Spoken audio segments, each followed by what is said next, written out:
جس دیس میں بنت حوا کی چادر بھی داغ سے میلی ہو، اس دیس کے ہر ایک حاکم پر سوال اٹھانا واجب ہے۔ فیض احمد فیض صاحب کی ایک بڑی پیاری غزل ہے، اس غزل کا میں نے کچھ مصرع آپ کو سنایا، کچھ اشعار توڑ جوڑ کے سنایا ہیں جو مجھے مناسب لگا اس موقع کی مناسبت سے۔ دیکھیے F9 پاک میں جو ہوا، سب سے پہلی بات اس کی پرزور مذمت، خالی مذمت ہی نہیں، اس کو فالو اپ بھی کرنا چاہیے اور اس کو بھولنا نہیں چاہیے۔ ایک اچھی بات اس ملک پاکستان میں جو میں نے ابھی تک دیکھی ہے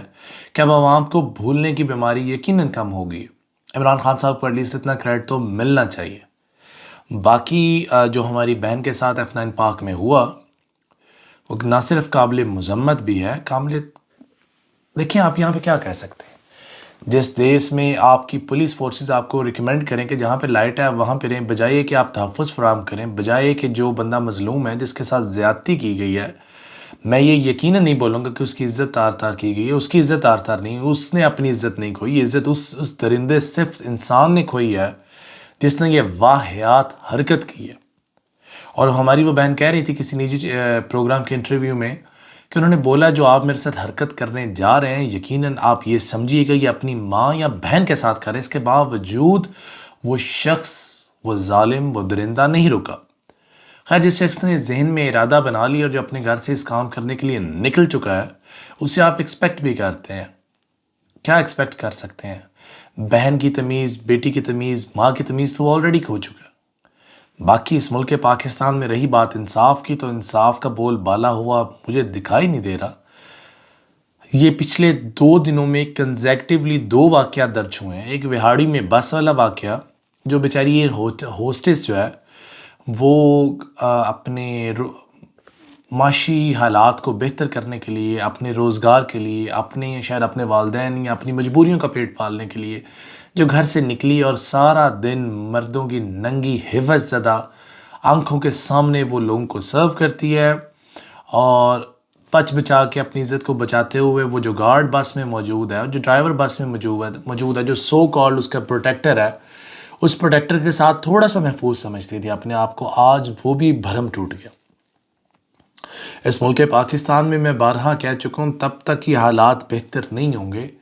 جب تک زانی کو بیچ چوراہے میں لا کر اس شخص کو جس نے کسی کے ساتھ زیادتی کی سنگسار نہ کیا جائے، چوری کرنے والے کے ہاتھ نہ کاٹے جائیں اور گلا کاٹنے والے کا گلا نہ کاٹا جائے، اس کو پابند سلاسل نہ کیا جائے، اس کو پھانسی نہ دی جائے، تب تک یہ لوگوں کے نہ تو کان کھڑے ہوں گے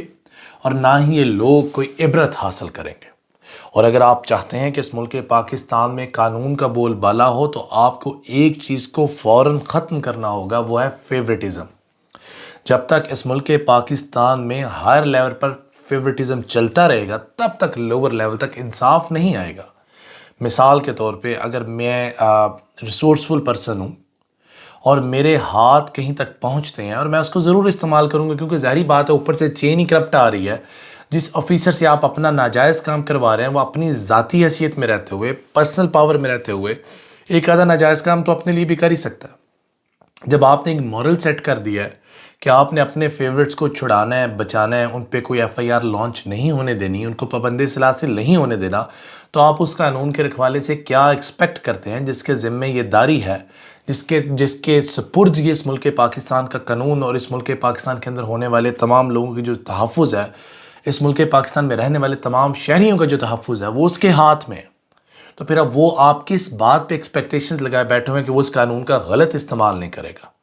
یہ بات ایک سوچ کی ہے، ایک ریولیوشن کی ہے، انشاءاللہ وہ جلد ہم دیکھیں گے اور ہم یقیناً دیکھیں گے، اور ہم اپنی آنے والی نسلوں کا ایٹ لیسٹ میں اپنے بچوں کو یہ بتانے والا بنوں گا کہ میں نے آواز اٹھائی،